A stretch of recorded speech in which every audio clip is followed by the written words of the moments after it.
نەوەی ئیمام جەعفەری سادق بوو، بەڵام دژی تەشەیوع بوو، لەگەڵ ئەوەی خاوەنی پێگەی سیاسی نەبوو، بەڵام نامەی سیاسیە باڵاکانی بۆ ئەهات. ئەگەرچی بانگخوازێکی گەورەی ئاینی بوو، بەڵام عاشقی بواری فەلەکناسی بوو و بوو بە خاوەنی ڕۆژمێری حساباتی گڵەزەرد. ئەو بانگخوازە فەلەکناسە شێخ حەسەن کوڕی سەید محەممەدی نۆدەیە و سەر بە سادادی بەرزنجین. بەرزنجیەکانیش ڕیشەی خۆیان دەگێڕنەوە بۆ سەر ئیمام موسای کاظمی کوڕی جەعفەری سادق تا لە نەوەکانەوە دەگەنەوە سەر پێغەمبەری ئیسلام درودی خوای لەسەر بێت. شێخ حەسەن ساڵی 1677 و بەپێی هەندێک سەرچاوەی تر ساڵی 1665 لە گوندی نۆدێ لەدایک بووە. لە منداڵیەوە بەهۆی پێگەی ئاینی بنەماڵەکەیەوە خۆی بۆ زانستە شەرعیەکان یەکلا دەکاتەوە. شێخ حەسەن دواتر دەبێتە کەسی یەکەمی تەریقەتی سۆفیگەری قادری بەهۆی باگراوەندی ئاینی کە سونی مەزهەب بووە لە سەرەتاوە دژ بە هەژمون و دەسەڵات خوازی شیعیەکان وەستاوە. ئەو کاتەی نادرشای ئەفشار وەک دەسەڵاتداری ئێران و خاوەن هێزی ئەفشاریەکان هێرش دەکات بۆ کوردستان کە ئەو کاتە داگیرکراوی عوسمانیە تورکەکان بوو، شێخ ئەو ناوچەیە جێدەهێڵێ و ڕوو دەکاتە قەرەدەخ. بەهۆی پێگەی ئاینی شێخ حەسەنی گڵەزەرد نادرشای ئەفشار نامەیەک بە داڕشتنێکی بەلاغی و سیاسی دەنێرێت بۆ شێخ، بەڵام شێخ حەسەن ئاگاداری دیوە سیاسیەکەیەتی و هەر زوو درکی ئەو نامەیە دەکا و بۆیە وەڵامێکی هاوشێوەی نامەکەی ئەو دەداتەوە. بەشێک لە نامەی نادرشا بۆ شێخ حەسەن لە منەوە بۆ زانای وەجاغزادە بەڕێز و بەخشندە و خاوەنی نیشانە دوای سڵاو. داواکاری سەرەکیم برەودانی زیاتری مەزەبی باپیرت جەعفەری سادقە لە ناوچەکەدا. وەک دەزانن خۆشەویستی من بۆ باپیرت ئاشکرا و دیارە، هاتنت بۆ لامان زۆر پێویستە. هەر کات فەرمانەکەم گەشتە لاتان وەرن تا بە پیرۆزی ئێوە شاد بین. ئەگەر ئامادە نەبن ئەوە تووڕێی من دەبینن. وەسەلام. کاتێک نامەبەر نامەکە دەگەێنێت بە شێخ حەسەن و نامەکە دەخوێنێتەوە تێدەگات وەسفی سەرەتایی تەنها بۆ فریودانی ئەوە و دەیەوێت شەڕی عاتیفەی ئاینی بکات و لە کۆتاییەکەشیدا مەبەستێتی بڵێ ئەگەر گوێڕایەڵمان نەبوون ئەوە هێرش دەکەینە سەرتان.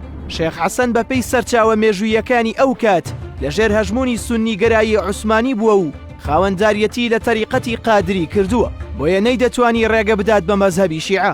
ئەو کاتە وەڵامی نامەکە دەداتەوە و دوای خوتبە و وتاری حەج و سڵاواتدان لەسەر پێغەمبەری ئیسلام درودی خوای لەسەر بێت دەنووسێت نامەکەتانم پێگەیشت.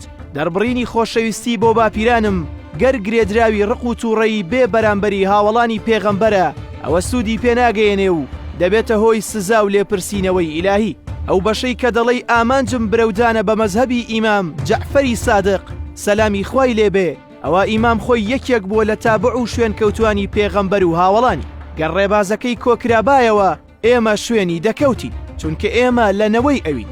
سەبارەت بە سەردانەکەم حاڵم باش نییە و نەخۆشم و ناتوانم بگەمەلاتەن، بەڵام ئامۆژگاریم ئەوەیە بۆ ڕزگار بوون شەڕ لەگەڵ سوڵتانەکانی عوسمان نەکەن، چونکە ئەهلی کەرامەت ئەوەیان ئاشکرا کردووە ئەگەر ئەو جەنگە بکەن و ئەوەی لە ناخی خۆتان شاردوتانەتەوە بۆ مامەڵەکردن لەگەڵ خەڵکی مووسڵ ئەوە لەلایەن چواردەورەکانی خۆتەوە لە ناو دەبریت.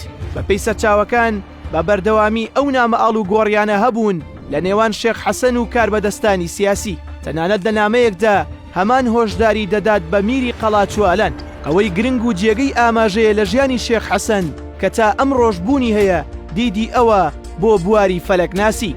شێخ حەسەن بڕوای وابوو ئاین و زانست دوانەیەکی لێکتانە بڕاون، هەر بۆیە گوندی گڵەزەردی کردە سەنتەری حسابات لە کوردستان بۆ دیاریکردنی کات و ڕۆژ و مانگ و ساڵ. تەنانەت بۆنە و جەژنەکان لەوێوە ڕادەگەیەنران. چۆنیەتی حسابداری شێخ حەسەن لەسەر دیواری باکووری مزگەوتی گڵەزەرد تیرەیەکی بەرزی دانابوو، قات یاخود بەشبەشی کردبوو و بەرامبەر بەخۆر بوو. بە ئەندازە و شوێنی بەرکەوتنی خۆرەکە بە هەر قاتێکیان دەیزانی چ کاتێکی ڕۆژە، واتە شوێنگرەوەی کاتژمێر بوو. بۆ چاودێریکردنی مانگ کۆمەڵێک چاڵی هەڵکەندبوو بۆ دەستنیشانکردنی ئاراستەی ڕووناکی مانگ و دیاردەکانی تری مانگیران. بینینی مانگی لە بەرزترین شوێنی ناوچەکەوە دەکردە دەستپێک. تەنانەت مانگی ڕەمەزان و جەژنەکەشی لەلایەن ئەوەوە دیاری کراوە و وەک جاردانی جەژن یان ڕەمەزان لەسەر شاخەکە ئاگری دەکردەوە. ڕۆژمێری سروشتی گڵەزەرد پێوانەی ساڵی دەکرد و دیاردەکانی خۆرگیرانی پێشبینی دەکرد. گڵەزەرد لەو کاتەدا ناسایەکی کوردی شێخ حەسەن بوو.